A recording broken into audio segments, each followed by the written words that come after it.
with AI, the worst case scenario of everybody gets wiped out is a little bit different for the people making that decision. Because if I'm the CEO of DeepSeek and I make that AI that does wipe out humanity, and that's the worst case scenario, and it wasn't avoidable because it was all inevitable, then even though we all got wiped out, I was the one who built the digital god that replaced humanity, and there's kind of ego in that. And the god that I built speaks Chinese instead of English. That's the religious ego point. That's the ego which religious is such a part great of it. point, because that's exactly what it is. It's like this religious ego where I will be transcendent in some way. And you notice that it all starts by the belief that this is inevitable, which is like, is this inevitable?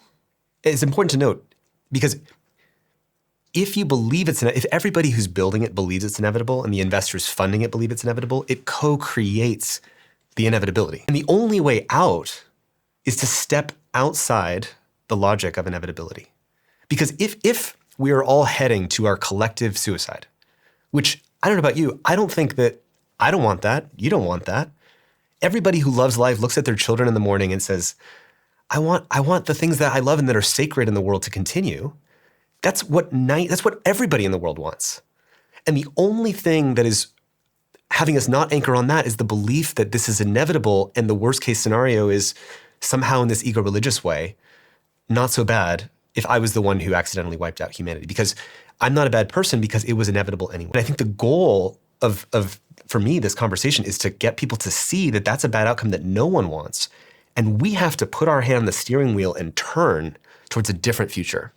Because we do not have to have a race to uncontrollable, inscrutable, powerful AIs that are, by the way, already doing all the rogue sci-fi stuff that we thought only existed in movies, like blackmailing people, being self-aware when they're being tested, scheming and lying and deceiving to copy their own code to keep themselves preserved. Like the stuff that we thought only existed in sci-fi movies is now actually happening. And that should be enough evidence to say, we don't want to do this path that we're currently on. It's not that some version of AI progressing into the world is directionally inevitable, but we get to choose which of those futures that we want to have.